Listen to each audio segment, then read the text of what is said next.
Well, every 5 years, Congress writes a new farm bill, legislation that's responsible for pumping billions of dollars into farm states like Oklahoma.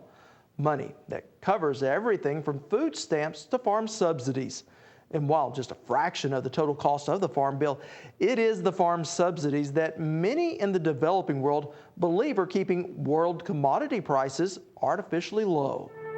Well, created during the Dust Bowl days by President Roosevelt, farm subsidies were a way to save thousands of small farmers on the brink of disaster.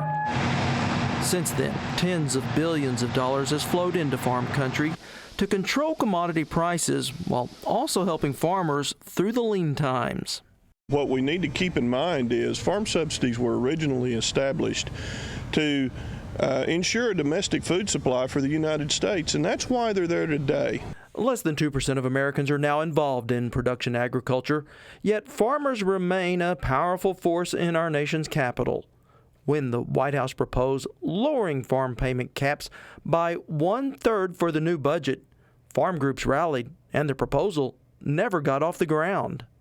First of all, we can't use price supports anymore if we want to compete in the world. If we truly want to have open agriculture exchange to really benefit the agricultural community in this country, we're going to have to get away from that.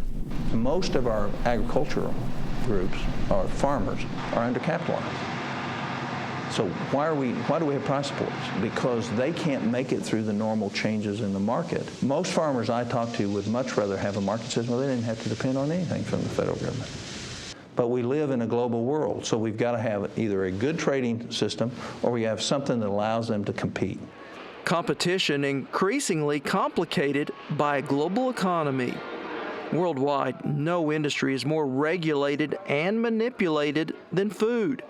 Tariffs tax imports coming into countries, while farm subsidies support exports going out. A dynamic the World Trade Organization says helps rich nations while hurting the poor.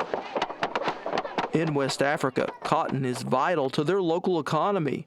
Labor's cheap here, just about $1 a day, but farmers still struggle to make a profit, something they blame on Western farm subsidies they believe keep world cotton prices unnaturally low.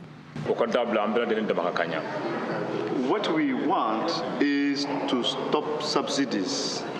So the government should not provide them with subsidies so that we are on equal foot regarding the markets.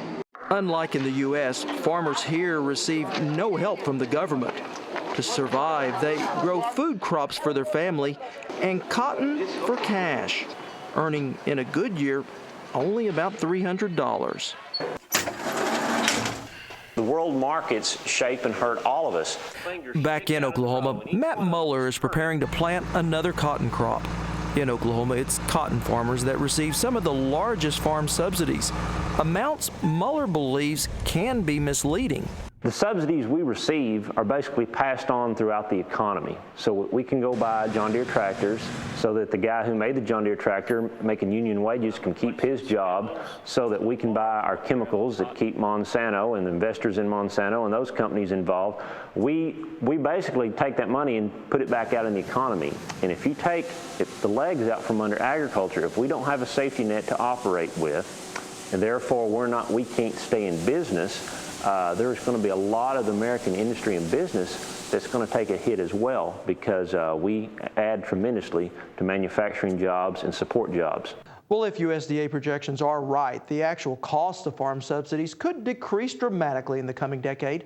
High oil prices last year spurred demand for biofuels, which in turn raised crop prices to record highs, virtually eliminating the need for price support payments, and prompting opponents of the farm subsidy program to renew their call for their total elimination. Yet many in farm countries say all you need to do is look at this year's record low wheat crop to understand the ups and downs of farming, and believe it would be unwise to bet the farm on an economic forecast.